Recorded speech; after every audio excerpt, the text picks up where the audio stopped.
begin today with the latest out of Ferguson, Missouri, where protests and rioting over a deadly shooting continue. You must disperse immediately.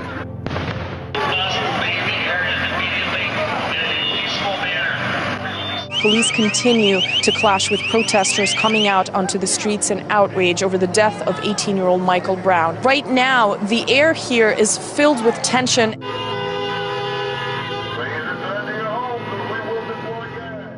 For a third night, police clashed with angry protesters in the street, firing tear gas, and now the FAA has been forced to ban some flights in the area because of gunfire. And new surveillance video shows the looting and chaos just after that shooting. Police used tear gas and rubber bullets to send people home. Michael Brown's grieving parents are asking for peace. Return to your vehicles. Return to your homes. Go, let's go. We don't have time to ask questions. Let's go. Can I move my... Several journalists were also allegedly physically assaulted by police. Officers stormed a McDonald's where Ryan Riley of the Huffington Post and Wesley Lowry of the Washington Post were working, telling them to stop recording and leave. Let's go. You can move. Let's go. One officer reportedly slammed a reporter's head against glass. In suburban St. Louis, the scene that photographers captured looked like a police state, using the same tactical get-up and the same weaponry we've come to expect in urban warfare in Iraq and Afghanistan. Police in Ferguson, Missouri once again had to put down and head off violence in the streets. Last night, in a show of force, police in riot gear used tear gas and beanbag rounds to disperse crowds. Anger erupting yet again, so many families demanding answers. One protester right there preparing to throw a flaming bottle at a line of officers. And the front page of the St. Louis newspaper saying it all. A city on edge. Anytime you have armed men taking you into custody, telling you that you're resisting arrest when you're clearly not resisting arrest, that's very frightening. KSDK took these pictures of SWAT teams throwing tear gas toward a camera crew. When the crew ran for cover, watch as police point their camera to the ground. The people that's being violent is the police. As for their tactics, I can also tell you, you're right, not in recent memory. The chief said he's been doing this for 28 years. Not only has he never experienced anything like this, he says he's never even heard of anything like this in the St. Louis area, and he says they have not been able to even drill for anything like this. For several nights this week, this was Ferguson, Missouri. Tanks, combat gear, assault rifles. It looked like a military operation. You must disperse immediately. And that's because police departments in the St. Louis area, like those across the country, are arming their officers with equipment once on the battlefields of Iraq and Afghanistan. In the past year, the Department of Defense has given local law enforcement over 600 MRAPs. Local police also get federal grant money to buy the military-style equipment. One recent study found the federal government has doled out more than $34 billion to local police departments since the September 11th terrorist attacks. But critics say local police aren't the military, that some of the equipment and tactics should not be routinely used against American citizens. There are a lot of ways to look at this, but I'm thinking when you train a police officer to use military-style weapon from the battlefield, how are you changing that officer's psychological sense of what his duty is? It's sort of soldierizing, if I may coin a prise. Sure. Maybe that's not such a good idea. Do they see the people they're interacting with as an enemy? We're here at 6, marching in solidarity nationwide. Demonstrations held in dozens of cities last night to protest the police killing of an unarmed black teenager in Missouri. Chopper 2 hovered high above as thousands marched from Union Square to Times Square Thursday night, the protest calling for justice in the shooting death of Michael Brown. The case sparking outrage across the country. I think it was a disgrace to this country and a disgrace to the people. And we here are, as the people of New York City, are outraged because even if it's happening in Missouri, it's happening everywhere. While the Midtown protest was peaceful, the march did turn chaotic as officers tried controlling the flow of marchers with orange netting. At one point, several people were seen being taken into custody, but in the end, the NYPD says only 5 arrests were made. Smoke first, and see if we can't disperse the crowd without having to throw gas. Chaos erupting overnight as SWAT teams move in, responding to reports of a shooter at the Ferguson protests. Police in full riot gear, firing smoke canisters and tear gas to disperse the crowd. You must disperse the area immediately.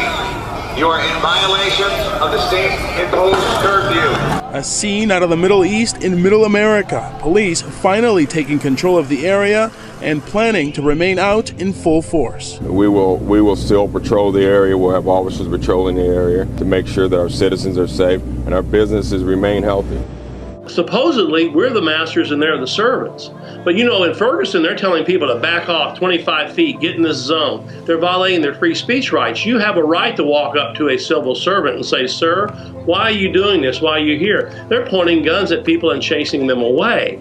That's not a policeman anymore. Again, that's the military, and that's what we're dealing with.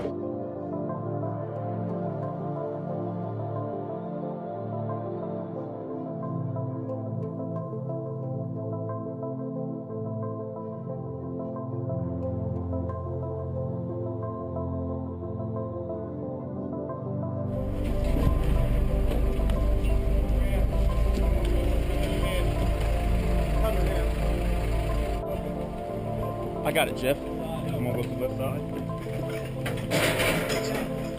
Police department, third floor! Police department, third floor! Ah, hey, what? Coming through, fire! Go! Police department, third floor! Get down! Get down! With you! Need one! With you! Just relax. What I'm trying to count, sir. An Iraq War veteran says Six Flags Great Adventure owes him an apology. Well, the park turned him away in front of his wife and young children. He says park workers called the shirt he was wearing inappropriate. Marine veteran Mario Alejandro says this shirt is patriotic. At Six Flags Great Adventure, staff told him it was inappropriate. What was your very first reaction when somebody said something to you? I thought it was a joke. When the guy said, hey, you can't come to this park, or can't come to the park because people will find this offensive, I thought it was a joke. The shirt features an M16 in the colors of the American flag. What does this shirt mean to you? With all the craziness that's going on in this world right now, I look at it as like if there was something happening around here, I'd be the first one to stand up. Full-scale investigation is underway after SWAT officers raided a South Florida home with 3 children inside. Bobby McClendon is outraged and demanding answers. He says his young nephew and son were left bloodied, bruised, and traumatized after the home the children were staying in was raided by SWAT. And it's kind of strange how they would be so aggressive to children that aren't aggressive. And they tell him, get down, get down, get down. So as they're telling him to get down, he's looking for a spot, to get down, at. And as he's looking for a spot, they hit him on the top of his head with their rifle. And then there was 12-year-old Aaron McClendon. He was sleeping in the back room when he says he was forced out and then punched in the eye. Yeah, I was pretty scared. According to McClendon, officers went to the wrong house.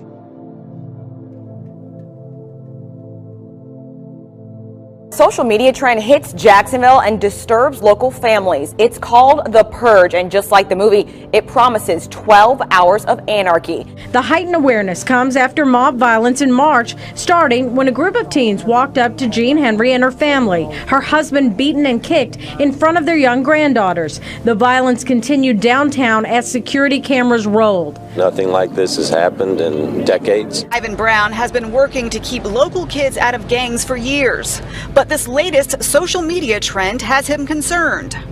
They are out to hurt people, maim people, possibly some may kill.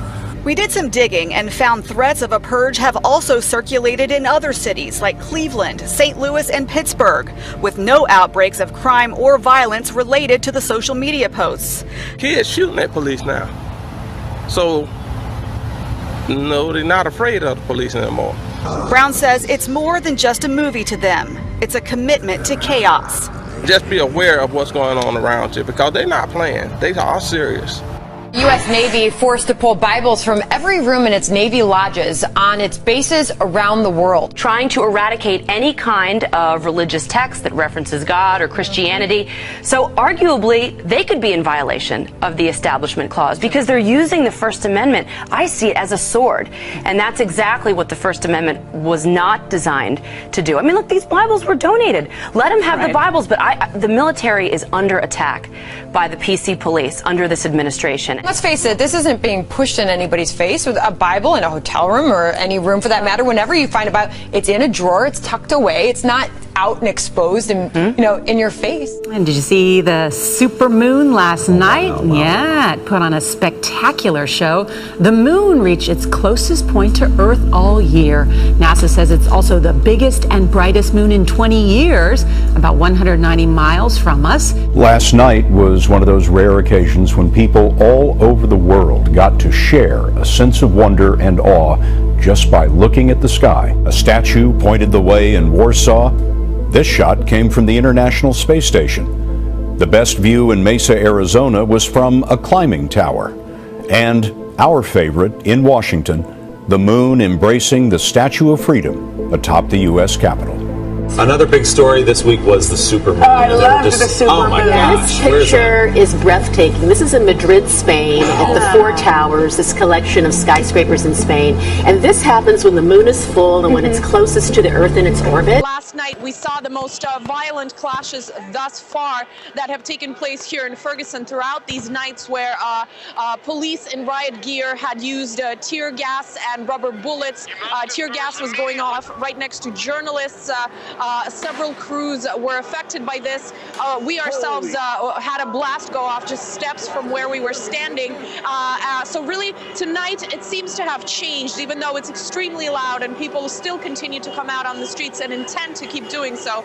The violence seems to have died down for now. Now, importantly, it is important to mention that in other cities throughout the United States, such as New York, Philadelphia, Boston, Los Angeles, people have also been coming out onto the streets this Thursday to support the cause of demanding answers and justice when it comes to this death of this unarmed teenager that has really sparked waves of outrage throughout the United States. Unfortunately, the scene here is becoming extremely resembling to a war zone. Just an hour before another night of a curfew is about to begin here in the streets of Ferguson, mayhem and chaos yet again have been breaking loose, where police have been firing much more tear gas than in the previous nights. Sound cannons were used, LRADs. We know that at least one protester was injured. Journalists were arrested and then released. Certainly lots of mayhem.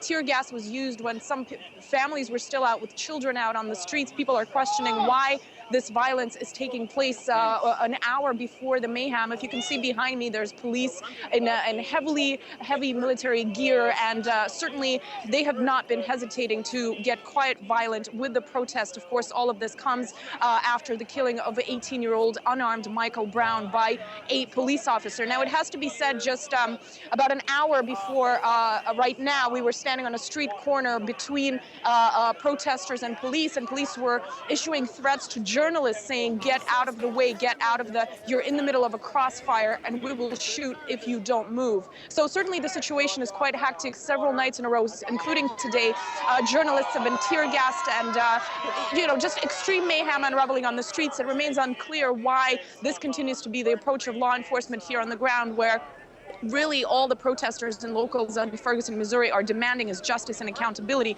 in the killing of Michael Brown. All right, Artisa Anastasia Chukina there, Ferguson, Missouri. Thanks for that. Now, the people of Ferguson not backing down, apparently, despite law enforcement officers being armed to the teeth. Well, Dr. Mark Mason, an activist from the Occupy movement, he believes that militarization of the police is a very large danger. What we have now on the streets, these are not police. These are paramilitary troops. You go to Central America and you're going to find the same thing. I cannot overemphasize that I am old enough to see a very, very frightening transition in the United States, where the militarization of the police is a movement by the owners of this country. Last year alone, in 2013, 1 year, the U.S. Pentagon donated more than $400 million, almost $500 million of military-grade equipment to police departments in the United States. That's 1 year alone, almost $500 million of material. They are not trained to use this material. They don't know what they're doing with it, and we should not have paramilitary troops not on the streets of Ferguson and not in the streets of Central America either. This is clear, violent state suppression of dissent.